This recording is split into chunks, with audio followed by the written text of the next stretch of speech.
Good morning. Thank you so much for joining us. You have arrived at one of C100's virtual roundtables, and today is going to be really different than some of our previous roundtables.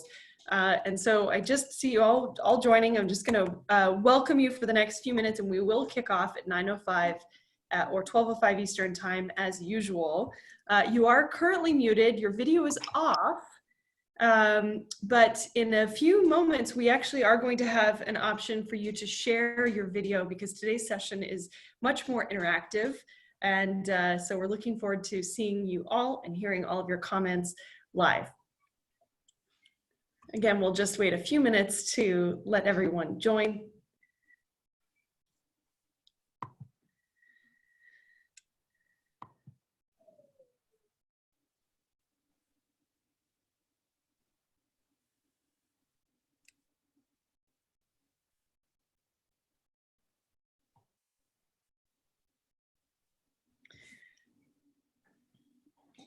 Good morning and good afternoon, everyone. If you've just joined, please feel free to introduce yourself in the chat. Tell us where you're dialing in from. This is the voice and video of Laura Buehler. I'm in Oakland, California. I'm the executive director here at C100. It's awesome seeing some familiar names in our attendee list here.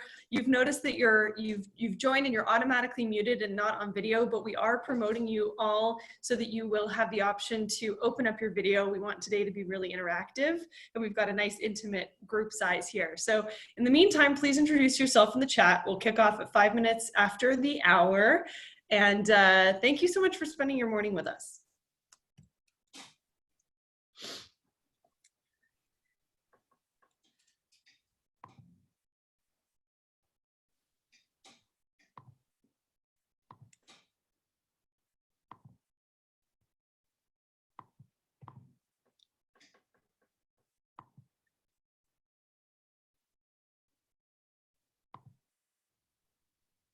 Great, we have the first person introducing themselves. Good morning, Mark.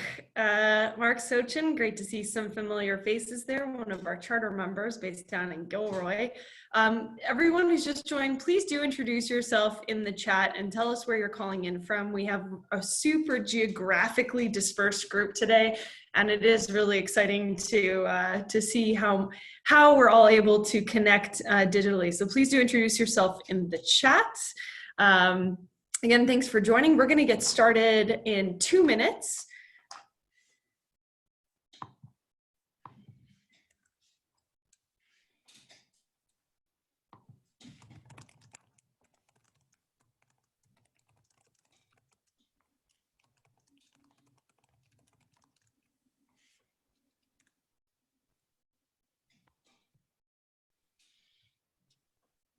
Hi, Gina from Toronto.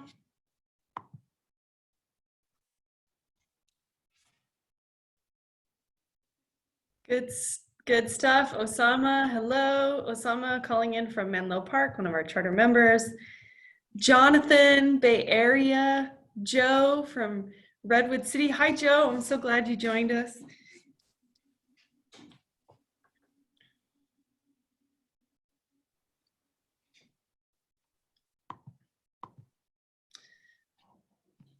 Awesome. And if you haven't had a chance yet, please do introduce yourself in the chat. You're soon going to be released onto sharing your own video. Oh, we're starting to get a lot more folks on video. That's excellent. Good stuff. Alex from SF. Hello, Henry from Vancouver. Dane from LA. Amazing. Fantastic. Good. Nice to see you all smiling on video. Joe's at the beach. Good stuff. We're going to get started in just 1 minute. Let our stragglers join. Okay. Well, we're going to kick off now. And I see you all joining happily on video. Thank you so much for that. So of course, if you are still in your bathrobe and you don't want to be on video, you can You don't have to join on video, but we'd love to make this as intimate of a discussion as possible. Again, my name is Laura Buehler. I'm the Executive Director here at C100. For those of you who are new to C100, C100 is a privately funded, mission-driven nonprofit association. We're headquartered right here in the San Francisco Bay Area. Though like most of you, I'm sitting in the four walls of my own apartment, so it looks like we could be headquartered anywhere. Our mission is to support, inspire, and connect the most promising Canadian entrepreneurial leaders through mentorship, investment, partnership, and talent. We aspire to build the preeminent global community of Canadians in tech. Our members include some of the most visionary Canadian entrepreneurs, operators, and VCs. If you are interested in supporting our mission and benefiting from our membership program, please do head to the C100 website and apply to join. Every member brings something rich and unique to the ecosystem, and it really fuels C100's role in supporting global Canadians as they build high-impact careers and remarkable organizations. So, I'm originally from Calgary, Alberta, Canada, but again, I'm here in the sunny Bay Area today. It's my honor to support such a distinguished group of Canadians and perhaps some non-Canadians as well, those of you here today. If you've just arrived, please introduce yourself in the chat. Say your name, say where you're calling in from. We will be recording today's session for our own quality control, and then also publishing at least a portion of it, if not the whole thing, depending on if we can preserve confidentiality. But the content of today's call is really rich. If the topics of our previous themes interest you, they were focused mostly on startup playbook for a sudden downturn. We've had specific roundtable discussions on fundraising, adapting your business plan to recession times, and conducting team crisis management. Head to our website at thec100.org. That's c100.org. You are currently muted. And please do keep yourself muted for the time being. You will know when it's time for the opportunity to unmute yourself. If you need any help, please just raise your hand. We've made it possible for each of you to share your video, so we're trying something new today to make this really interactive. If you do have questions during the session that you would like to drop in the Q&A, feel free to do so. Today's session will be interactive, and I imagine some of your questions will be answered, but we really do want to try to keep this as open as possible. So let's kick it off here. So COVID and its impact have been really far-reaching, to say the least. Many of you were already planning career transitions and have been caught right in the middle of it all. Others of you were not planning for transitions at all, but due to the economic chaos wreaked by the virus, have found yourselves unexpectedly laid off, furloughed, or fearing as much. We are so fortunate to have Sherry Jones and Marjorie Calamaris walk us through some very pragmatic exercises and advice in navigating a career transition.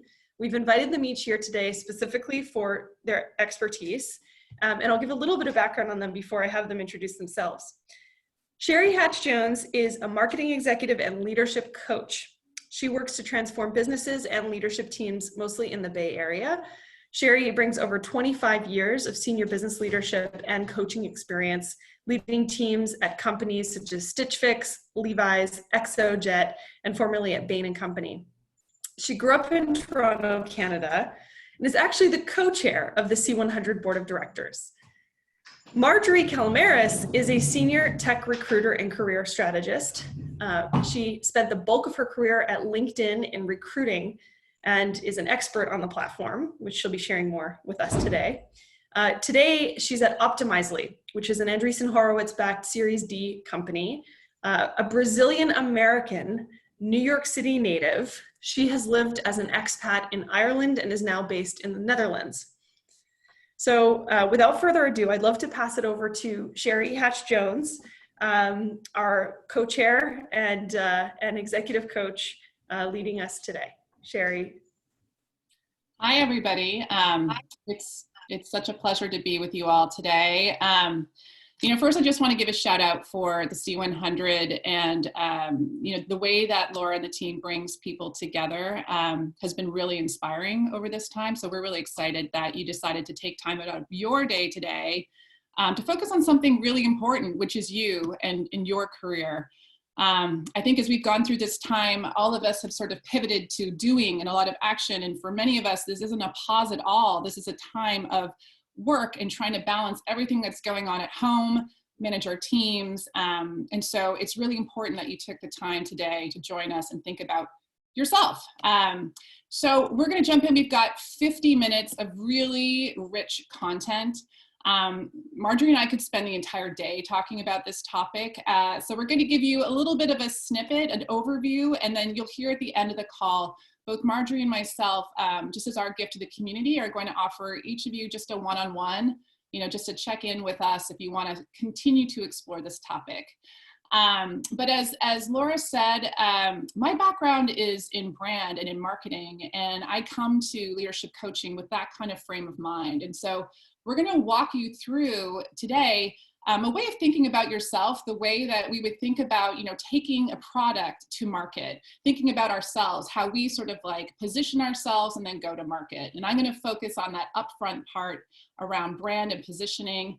And then Marjorie, who I'm going to ask to introduce herself here in just a sec, is really going to take you through some really pragmatic, tactical tips on how to leverage LinkedIn. And just a little shout out about Marjorie before we jump in.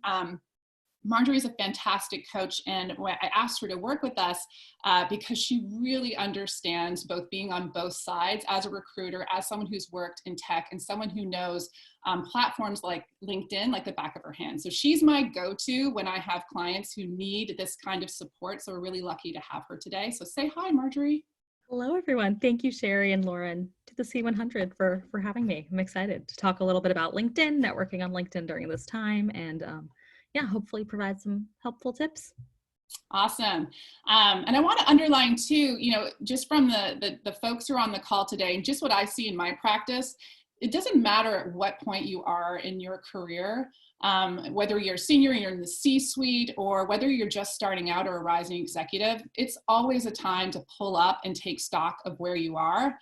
And I think, today with COVID, I feel like COVID's accelerated everything. So it's sort of become like, I don't know if you'd agree, Marjorie, it's become like transition on steroids. And when we're in this place, what would you agree? Yes. Absolutely. Yeah, I think it's accelerated some career moves for some people sooner than they might have thought. So for better or worse, it's a time of acceleration and action is what I'm seeing with my clients. Absolutely. And I don't know about you, but I find when I'm in this place, it's almost like horizons collapse and it feels like things are happening to us, and it can be hard to kind of pull up, take stock, and put ourselves back in the driver's seat. So if I think about an intention I have today for this conversation, it's like, how do we sort of put ourselves back in a frame of control and realize that, we can make this situation work for us, and how do we do that? Absolutely. So yeah, giving you a semblance of, what you can do, what you can leave and do today, this week, this month, that's going to drive you forward. Absolutely. So, just before we kind of, jump in, I'm kind of curious just to understand, I know we have folks from a broad range of geographies. We also have folks who are product managers. I see some like brand consultant folks in here. We've got some CEOs. And so curious, we can drop a poll here in the chat. We're just wondering, where are you in terms of thinking about your transition?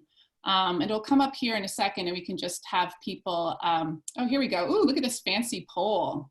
Gosh, I love Zoom. So where are you in your transition? So you would answer red, I'm actively and urgently looking for a new role. Yellow, I'm starting to think about a transition next 3 to 6 months.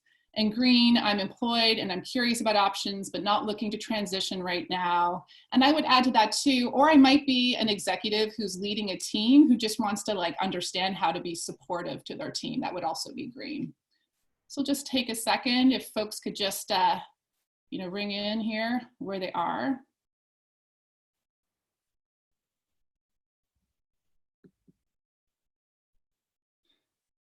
And we'll get the results in just a second.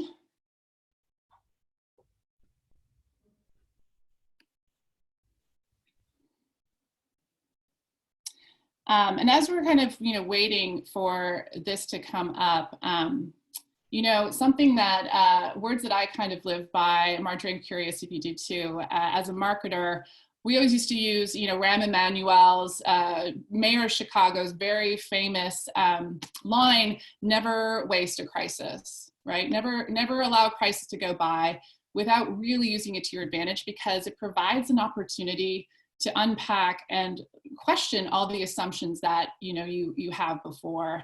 And I think that's true for business. I think that's also true for us in our careers. Yeah, I agree. I think it's a time that I've actually heard our CEO mention, like think about what you want to keep in your life. Think about the elements that are really working for you.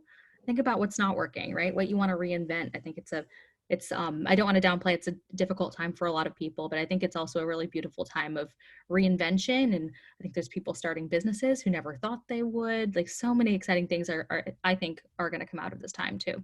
Absolutely.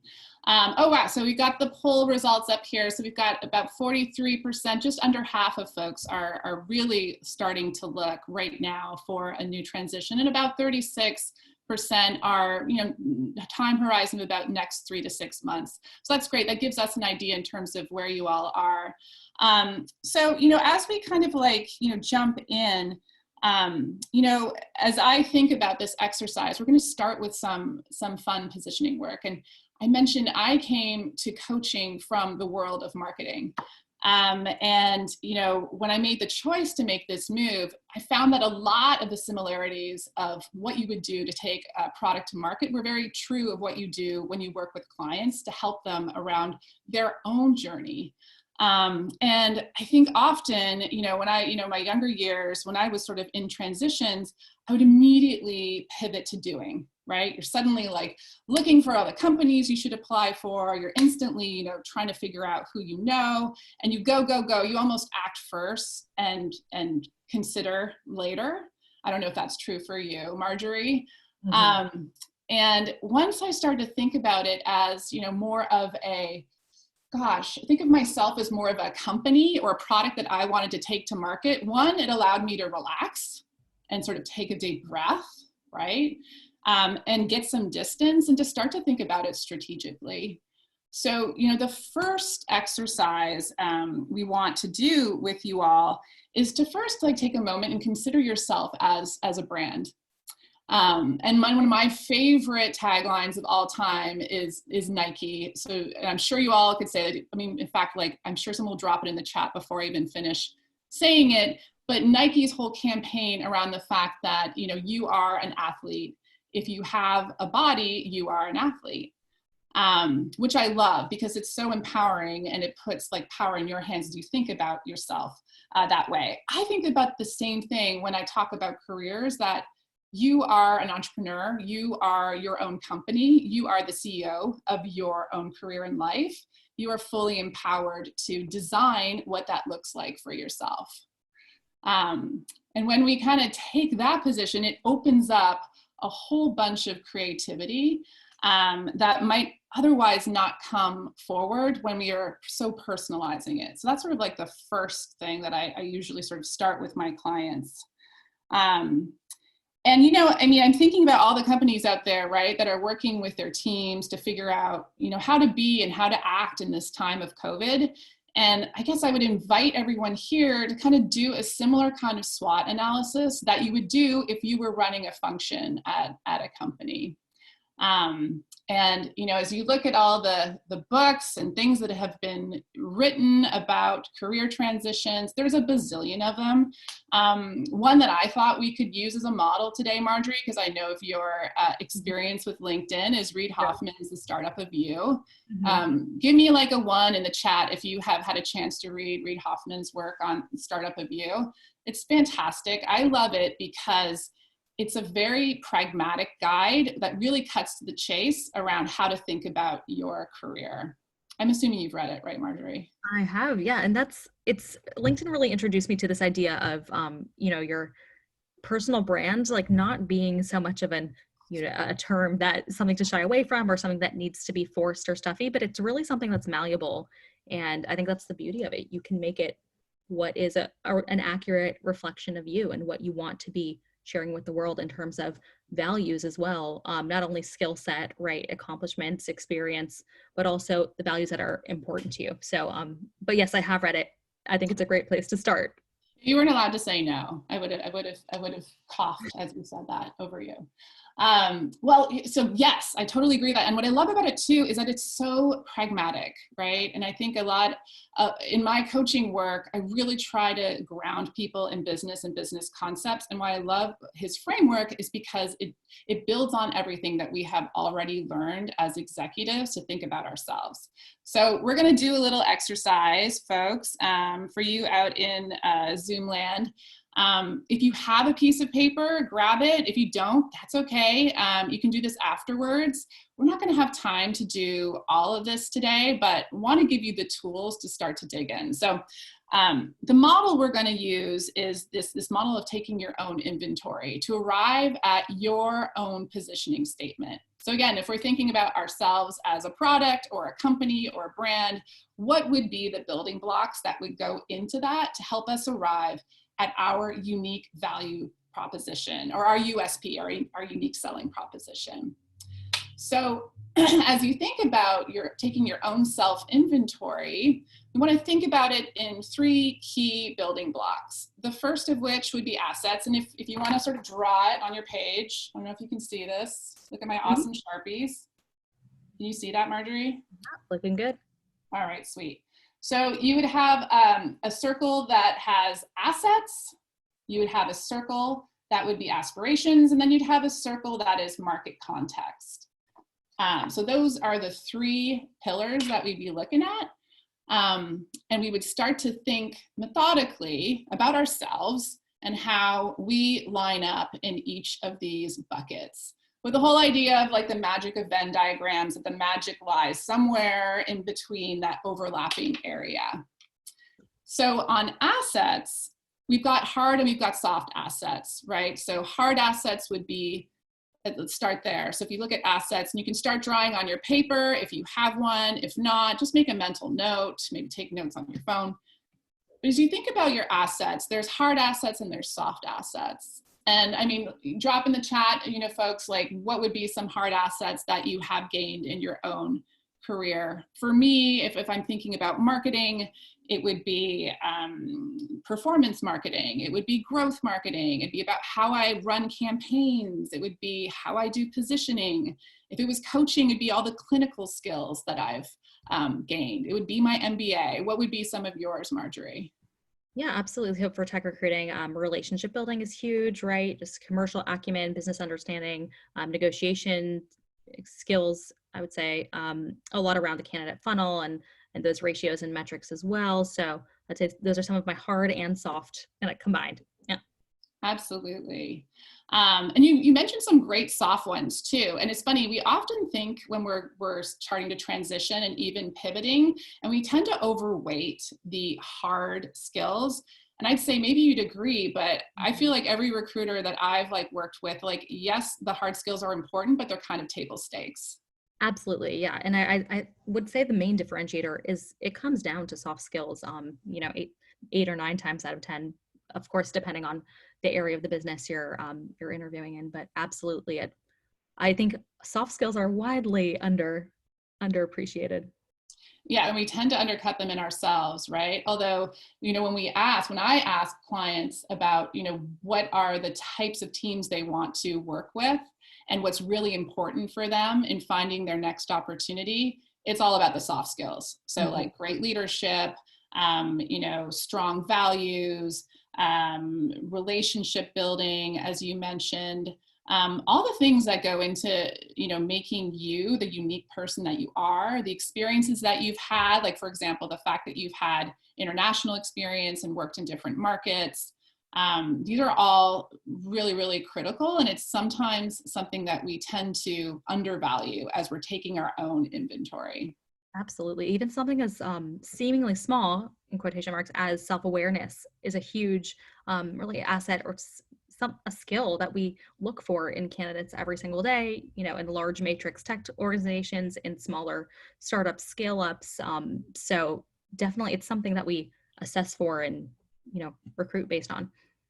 Oh, I love that you said self-awareness, and I know you're going to go over this when we get into more tactical, but how that shows up in a candidate is super interesting to me. So how you sort of arrive at like, oh, that person has great self-awareness. What does that look like?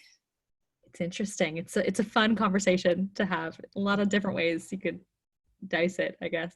Yeah. It's that humbleness and vulnerability, which I think, you know, especially in this time, showing empathy, showing vulnerability, showing self-awareness, pardon me, are more important than ever.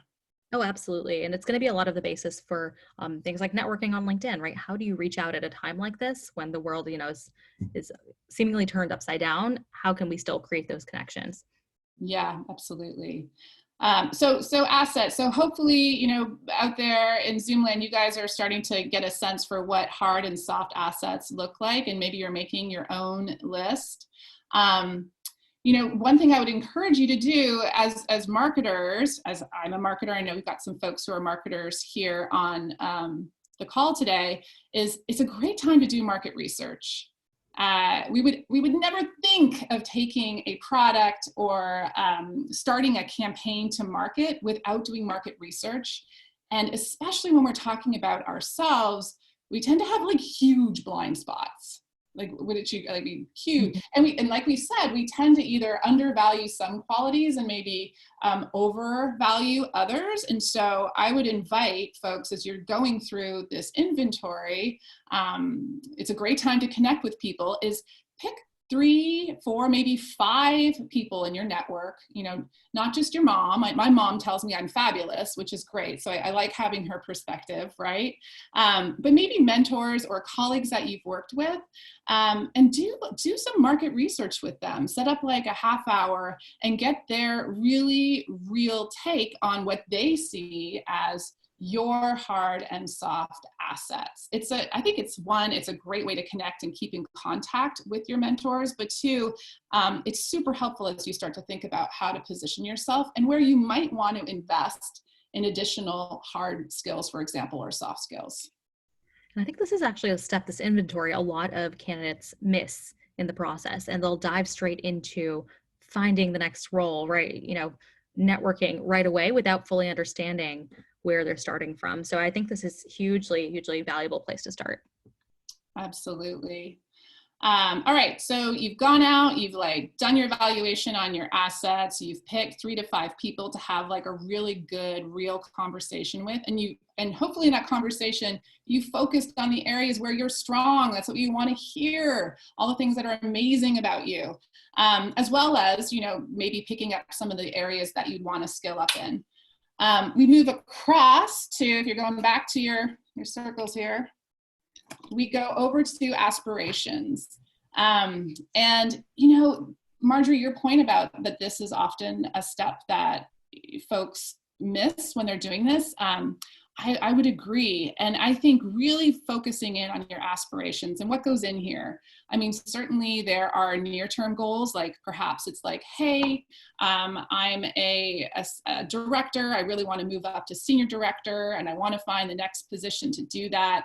That's great. And it's great to have a near-term goal. But I would really invite folks, and I invite folks when they're working with me, to spend some time really investigating, you know, what are your values? What do you care about really? What are the things that really get you excited about working? And, you know, what are maybe some far off aspirations that you've had that you haven't really let sort of bubble to the surface because you've been really focused on what's right in front of you? Yeah, absolutely. And I think values-based is really where I start as well. With my clients, right? It all stems from there. And I think it's a nice time of reevaluation also, is going back to that, where maybe you had some aspirations that were true a few months ago and they could have shifted, and that's completely fine, right? So think about how those have probably changed in the short term.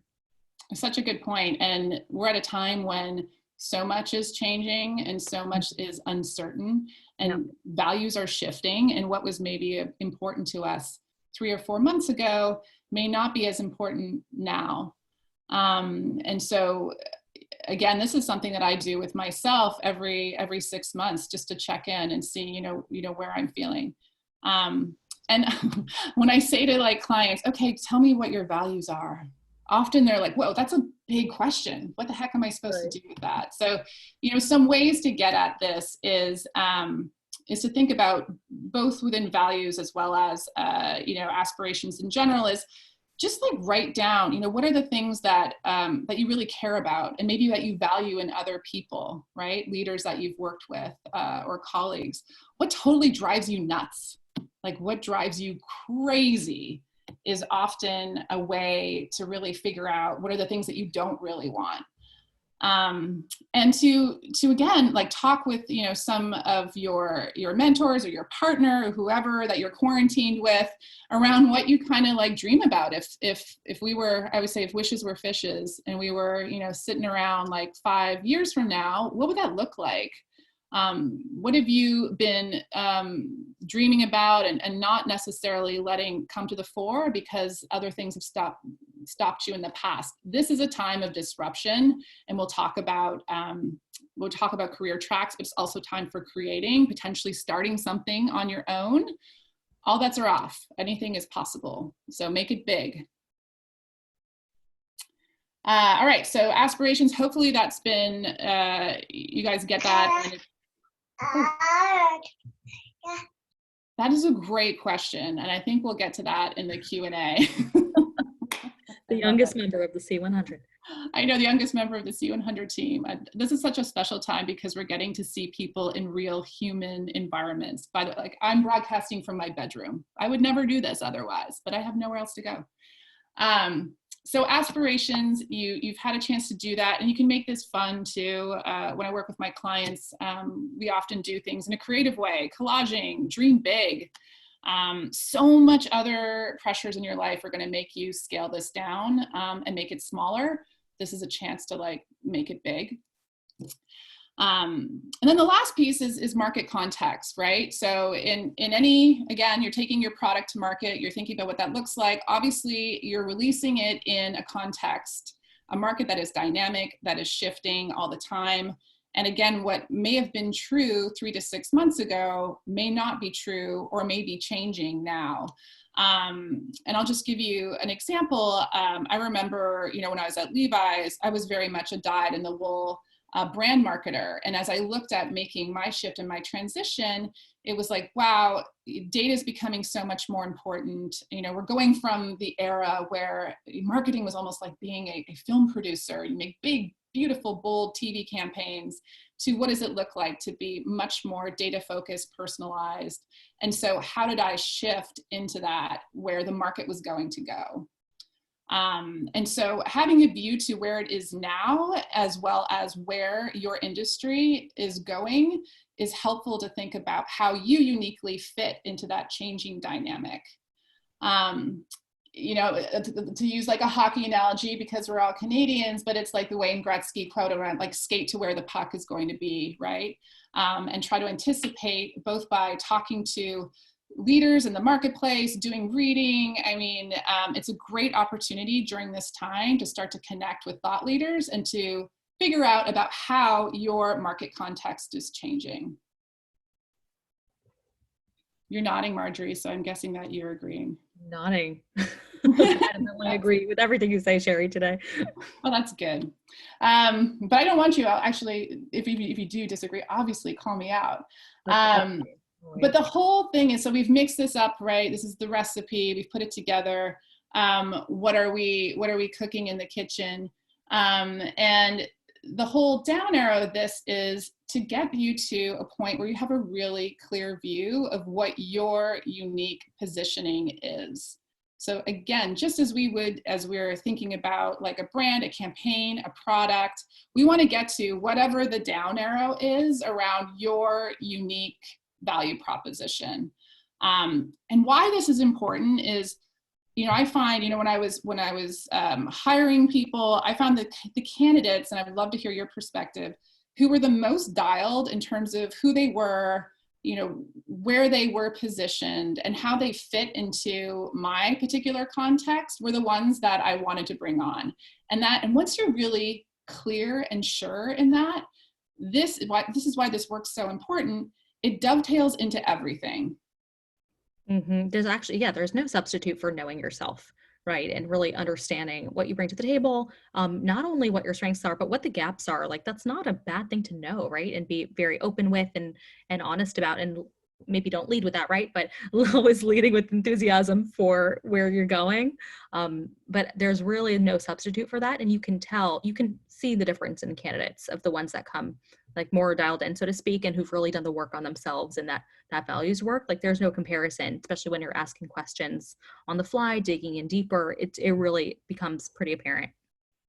Absolutely. And, you know, I feel it when I've had candidates interview with me and you'll say like, tell me about yourself. And folks will start, I think the trap people fall into is going through the chronology, right? Like I did this, then I did this, and then I did this. I would always encourage folks to start with like, what is the unique selling proposition? Start with that. So when I was a marketer, it's like, I am a global marketer who understands the intersection of mass and brand with personalized one-on-one. And start with that and then build out the story from there. Oh, that's beautiful. Starting with exactly the nugget of what makes your goodness unique to you. Yes, we got a question in the chat. Okay, hold on a second. So someone's asking, going back just to market context, what are some examples? So market context. So this is basically you versus others like you in the marketplace. So if you were, again, if you're a product, you're thinking about, you know, substitutes. How do you compare to others who are like you, who may be who are competing for the same position and trying to stand out? So this is you. How are you uniquely qualified for this position versus all of the range of other people who could do this job? I gave you an example of you know, mine when I was in more of the marketing piece. All right, I was international, I was global, and I understood how to do personalization at a mass scale. And I mean, for you, Marjorie, I mean, what are some examples that you would have? Yeah, absolutely. So for me, you know, being a tech recruiter, I'm an industry expert in really assessing talent, identifying skills gaps in companies, advising companies and connecting people to opportunities that fit along with the international experience. So it's a lot of assessing and connecting. Yes. Assessing and connecting, I really like that. It's like you're connecting the dots within what the competitive landscape is. And you know, you need to get really tight on that. The more sort of positioned you are, the more your story is going to come across really tightly, and the more that you can connect the dots for whoever it is that you're interviewing with, that you're trying to convince them that you are the person. Yes. Yeah. Yes. And I'd say one more thing here is, I think it also helps you. I think we often think about like, wow, I'm positioning myself so that they will want me for this role. I think it also helps you get really clear on what it is that you want, right? Because this is like, it's a double interview. You both have to say yes. It needs to be right for you first and foremost. So rather than trying to shape shift into, you know, what could be right, this sort of gives you the foundation to really stand in what it is that you want and what you're strong at and what you want. Yeah, I always say the best interviews are two-way, right? Because it really should be a two-way assessment. And I think just having the values foundation built out for yourself gives you a bit more freedom in the interview as well, to relax a bit in, you know, the quiet confidence that you know you have the skills, experience, you know, your UVP that you're bringing to the table. And from there, I find candidates that are dialed into that, they have a much easier time kind of improving and going with the flow, and nothing really trips them up within the interview. They're pretty flexible from there. Yeah, absolutely. And I would say too, like the interview is obviously where it all comes together, but it also comes across in how you're structuring. I know you'll get into LinkedIn, but how you're using all of the touch points. Again, thinking like a marketer, what are all the touch points that you have out in the marketplace about you? All of your properties, all of your conversations, whether it's as you're reaching out and having connections, you're telling the story, and you want that story to really feel true to you. All right, so positioning, we've kind of gone through that. So we said that the outcome is really getting to your UVP. I think I cut you off, Marjorie, before. I know you did tell us what your UVP was. Great.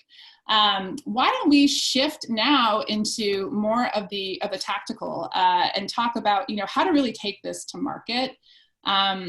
Marjorie, I love that you're going to give us some really good, practical, pragmatic tips. And before we do, just want to call out, we've structured this conversation around operators who are looking for roles, but the C100, and hello, we are based in Silicon Valley, Laura, C100 team, myself, we want to give a plug for entrepreneurship. This is also a fantastic time to start to think about starting your own thing. So a lot of what we're going to be talking about is how to find a role, but this is also a moment to potentially create your own. And so we're going to drop in the chat just some of the resources out there. If you're thinking about doing a different kind of search, which might mean, how do you find a co-founder? How do you start to think about an idea? I don't have an idea, but I'm curious. There are fantastic resources out there for folks who, like you, may be ready to make that move. So we'll drop those in the chat for you. Marjorie, I want to hand it over to you and help us think about how to, now that we've got our positioning and we know who we are, we feel really firm in that, how do we take this to market? Yeah, great question. So, I mean, right, such a question. I think, yeah, you did a great job, Sherry, on discussing kind of getting really solid in your brand, in your story of who you are. And what I do, a lot of the work I've done, my expertise is around LinkedIn, right? So it's how to communicate that to the rest of the world, to the rest of your world, to the platform. And it's a lot around how to make the platform work for you. And I'll go deep into my networking kind of methodology and method that I recommend to. And I don't think it's just for folks looking for a new opportunity. I think someone looking for a co-founder could definitely, reach out in a similar way. In terms of the COVID reach out etiquette, I get this question a lot. It's such a strange time. Should I be reaching out on LinkedIn? Should I not? Should I even be networking? Like it all feels a bit much at once. And a lot of the feedback I'm getting from clients, from people I work with, from candidates even, is that it's never been a better time to reach out on LinkedIn. People are, well, first of all, everyone's home, right? A lot of people are home and spending a lot more time in front of the screen and very engaged, but there's also a really nice sense of community that's being fostered right now in terms of wanting to help each other out, do each other favors. A lot of people have been impacted pretty heavily by COVID in terms of layoffs or furloughs, things like that. And it's a beautiful time to be on LinkedIn. I know I sound a bit sappy, but it really is. Usage has been up significantly. And so I'd say, whether you're currently on it or not, whether you feel like it's working for you or not, I would recommend revisiting it as a platform that can really help during this time. And Sherry, I'm curious, like, how has it been for you? I know we've had a bit of some LinkedIn chat, but not too much. I mean, I think I say yes, people are definitely open to connecting and having conversations, and there's a great spirit of generosity right now. So I think there's absolutely momentum. And by the way, companies are hiring, I mean, it's one of those things, we're seeing a lot of layoffs. We had the news with like Uber yesterday. But there's also folks who are hiring, and you just need to figure out, how to get on their radar screen. So tell us the wisdom. Absolutely. And I definitely want to encourage everyone before starting off. People are hiring. There's definitely roles out there, whether you're, unemployed or employed looking for something new. It's actually not a bad time to be looking and interviewing. I know it's gotten increasingly competitive. Beginning of the year, we were looking at a candidate-driven market. Now it's flipped. It's an employer-driven market, definitely. But as the year progresses, I think it will become increasingly competitive. So the sooner the better. I think this isn't such a bad time actually to be out there and applying. But my first kind of rule around LinkedIn is not applying. Believe it or not, it's really centered around networking and making it work for you in a way that feels natural to you, authentic to you, not anything forced, right? This has to, for networking to be of some use, it really go at your own pace and, as much as you feel comfortable during this time. But I wanted to break down for you guys, a few more tactical things you can do with LinkedIn with regards to playing around with like making the algorithm work for you and training LinkedIn. And then I'll go into kind of my networking steps. But I know we're short for time, so I'll speed through. So tactical stuff first.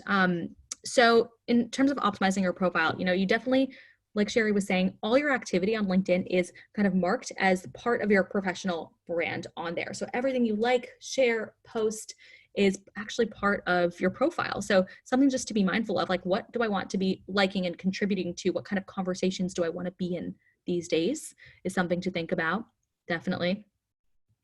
And then beyond that, training the algorithm, like really the way LinkedIn works, a lot of it's around you giving the feedback of what you like seeing on the feed, what you don't like seeing on the feed, the interests that you follow, the companies you follow. Definitely follow anywhere that you're looking to join or you'd like to join. Follow any influencers that you think could be helpful to you or give you some great information. A lot of this information will later be used in our networking reach outs, so save that for later. And a lot of the hashtags, even going into your hashtags, making sure you're doing a full audit. What am I even following? A lot of people don't even know what they're following on LinkedIn in terms of hashtags. It's pretty new functionality. Go through and see what's working for you, what's not, and really train it so that you're seeing what's useful in the feed. And then, yeah, absolutely. It goes, I mean, I won't get into photo headline. I think that all kind of goes without saying, but I think really where the power of LinkedIn comes in is more around networking and engagement. And how are you then going to, take the strong network that you've built and then utilize it, right, for whatever you need in this time. And I think reaching out compassionately, absolutely fine. But I really recommend 3 types of main reach outs. You could be approaching, maybe it's a decision maker, a potential partner you want to be working with, approaching a potential peer, so someone whose team you'd like to be on, you'd like to be in their shoes, and then approaching recruiters. So just some quick tips for each. I would say for approaching decision makers, you want them to get to know you and keep you in mind. Maybe highlight yourself as a good potential teammate. Maybe it's a leader you'd like to work for. So that's a very specific type of reach out. Maybe you're dropping an article that's within something within their industry you think might catch their attention, could start some sort of conversation, differentiate you. Check their recommendations to see maybe you can pull something from there to start a conversation, really warm it up, because I think it's 1 in 8 cold in-mails receives a response. So the more you can warm it up, the better, but don't get discouraged if you're only receiving 1 in 8 responses. That is the average. You know what, Marjorie, just for that, I mean, I don't know about you, I'm always shocked by how little people do that. Reaching out directly, even when jobs are not posted, just getting on the radar screen. And I've always been responsive when folks do, because it takes a lot of knowing yourself and reaching out for people to take that step. So yeah. And it doesn't need to be big, right? The shorter, the better, right? The more human, the better, right? Make it easy for the other person to connect with you, even on a base, COVID, how are you doing with everything kind of level. But yeah, I agree. It's, it's kind of why not? And you can take baby steps. It doesn't need to be, a leader, someone you want to work for. If you feel more comfortable, start with someone whose shoes you'd like to be in and approach it from the angle of asking for advice, right? People love talking about themselves and are very generous with their time sometimes. But ask for 10 minutes on the phone, 15 minutes on the phone, ask for their help, advice, see what you get. I've been very surprised with the results of what I've heard, even friends and family doing this as well as clients, right? And getting amazing response. Maybe they don't refer you, maybe they do. Maybe they introduce you at the end of the call to someone who could then lead you to your next dream role. So you never know what these 10-minute conversations will do, and always follow up, right? Keep them posted. But maybe you're more actively applying, 50% of the people in the poll, and you want to be reaching out to recruiters. So for this, I always recommend starting with the warmest reach outs possible. If you can't get an introduction, then of course do a cold reach out. Make it personal.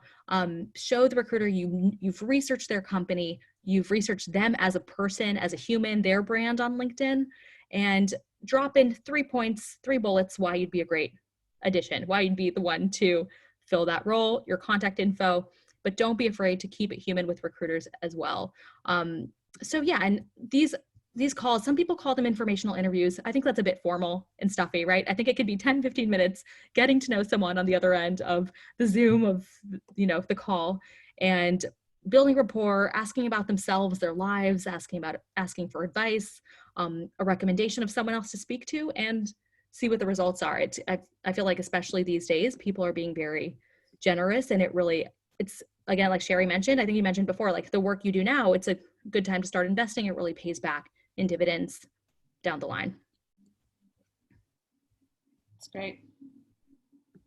Any other thoughts, Sherry, on from the LinkedIn perspective, anything you've resonated well with in terms of? I think what I hear is folks will do all of that. I think it's the opacity of it. So Yeah. what's hard is to figure out how to like break through and figure out, like, it almost feels like reading tea leaves and trying to figure out, you know, who's the hiring manager, how to work it. Like, any advice for folks on like doing sort of a network search, and whether it's LinkedIn or otherwise? It can be tough. Honestly, I do. I recommend, of course, going through your network first, see who is a secondary connection, who you can get introduced to, who you already know, right? Maybe it's someone from way back when who's now working at a dream company of yours that you want to get back in touch with. But it might be also worth it to, maybe get premium if you're not really connected to everyone, but you might not need to do that. So it's about expanding your reach as much as possible, but the more personal you can make it, the better. What are usually, when you're working with your clients, what are like the first like 5 things that you ask people to, like, hey, starting with your profile, you need to do these things first? Like, clearly following the right people's, looking at your activity, but what is some like, LinkedIn hygiene that people often like don't think about? Neglect. Yeah, absolutely. Well, yeah, photo's a no-brainer, right? That you're going to get 7 times more profile views if you have a strong profile photo. Banner photo as well, which is the one in the back, will really differentiate you. The featured section, which is a new feature on LinkedIn, allows you to showcase a lot of your work. So samples of your work, maybe a webinar you've done, like anything like that that can show your skills in action, will now be highlighted right up top, which is fabulous. And then interests, because they really inform what you see in the feed and then what you're connected to.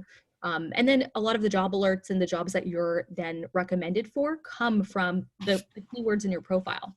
So, optimizing, making those changes, even adding some keywords you'll be surprised. Keep checking back in the jobs that get recommended, because you'll see a change. They do really speak to each other.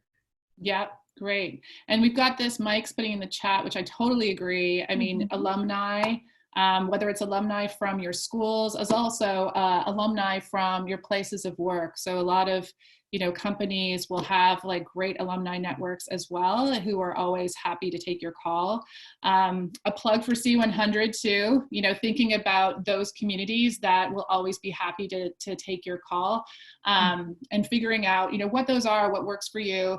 I've also joining Facebook groups around your industry or interest. Often like jobs are posted there, or to your point about reaching out to peers, it's a great place to, whether it's Slack communities or Facebook or what have you, to find other people who can help connect you to where you need to go.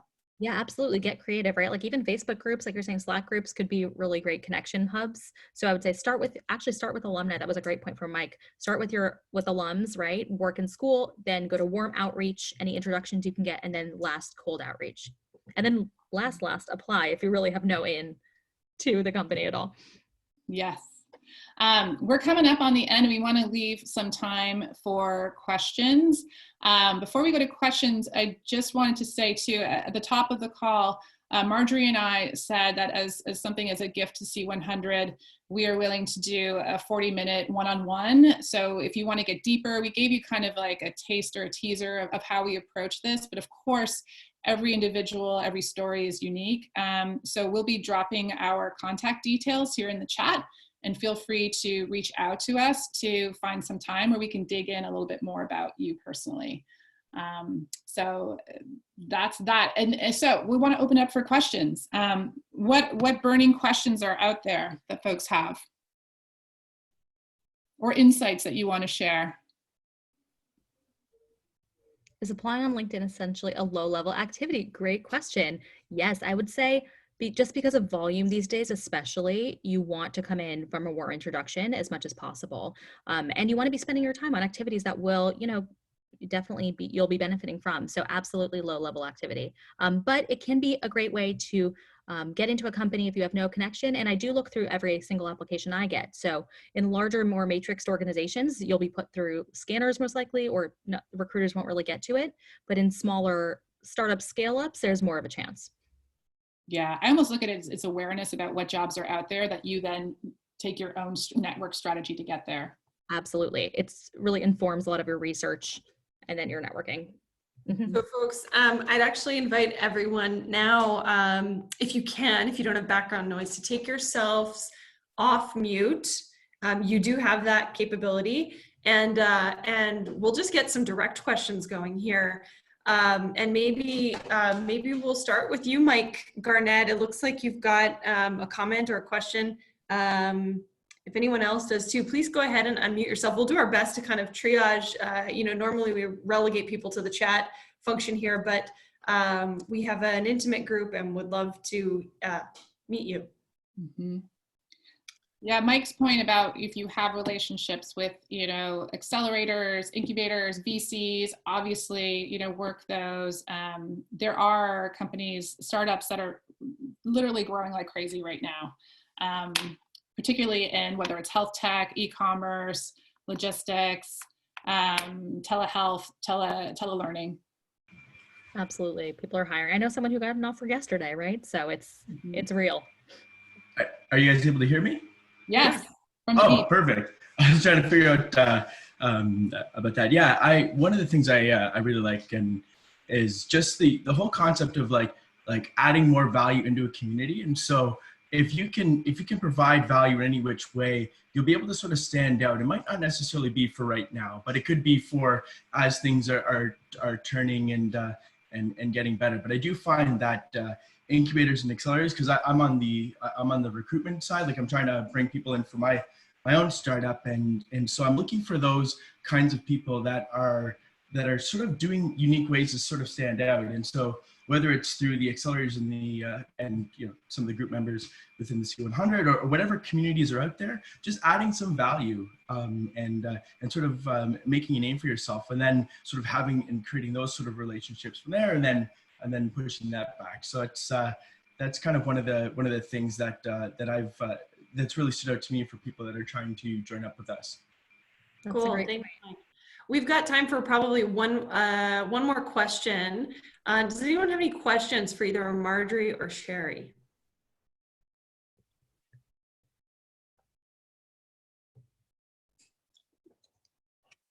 And if you do, and you're on mute, just remember to unmute yourself. Okay, well, then I think we should just probably wrap our conversation there. Thank you so much, both of you, for the offer to our attendees today to spend a one-on-one time with them. Folks, we're going to be sending around contact information from Sherry and Marjorie in an email after this call. So please keep an eye out for that. Within that email, we are also going to be sharing some of the specific resources that Sherry and Marjorie have mentioned today. And we're also going to be sharing a brief survey. I would really, really request that you fill it out, please. It'll help us get better at this and make sure that we're feeding programs and calls into the community that are valued by you. And so that is, we really are grateful for any response or any feedback that you can provide. I'd also, again, really encourage anyone, especially for those of you Canadians on the line, Canadians in tech, especially those of you in the Bay Area who can take better advantage of our in-person programming that we have throughout the year once the stay-at-home orders have been lifted, to check out C100 membership. We can do more of this stuff in person together and make sure that you stay plugged into all the incredible things happening in the Canadian community, both back home and abroad. And then lastly, I just want to give a shout out again to Sherry Hatch-Jones and to Marjorie Calamaris. We have developed a little tradition here at C100 during COVID of paying it forward by making a modest contribution to a local small business or a COVID-related nonprofit of our speaker's choice. And Sherry and Marjorie both chose really cool nonprofits, and I want to give them a moment to share those with everybody else, just so that you can hear all the great work being done in the community. Sherry, tell us a little bit about who you chose. I chose, so my sister-in-law and my mom are both nurses in the Toronto area. My sister-in-law is frontline, helping with her teams battling COVID. So I chose Conquer COVID-19, which is helping get PPE and supplies to folks who need on the front lines in Canada. Great. Thank you so much. And Marjorie? Yeah, and so I'm a New Yorker. Originally, I'm from New York City, so I chose one that was through the New York City COVID-19 Emergency Relief Fund for the hometown. So it's Food for Heroes, and it goes to all the great medical workers that are really working around the clock and helping keep them healthy and fed and safe during this time. Thank you so much for giving us the opportunity to pay it forward to those two amazing organizations. Quick announcements for the rest of you. If you are a C100 member, tomorrow's session is a members exclusive. The topic is fundraising in a Zoom world. Specific folks probably interested in that are founders and CEOs who are fundraising for their startup. Next week we actually have a pause on programs, and then the week after we're going to be kicking off with some great stuff, some members exclusive content, and then some more open to the whole community. So please do check out our website. If you haven't done so, subscribe to our newsletter. It's not spam. It's not a big comms department working on this. It's me and the three other amazing people who run the C100 day to day with me, and we're just trying to share stuff with you that might be interesting. So if you do enjoy this session, please do sign up for our newsletter and check out our website.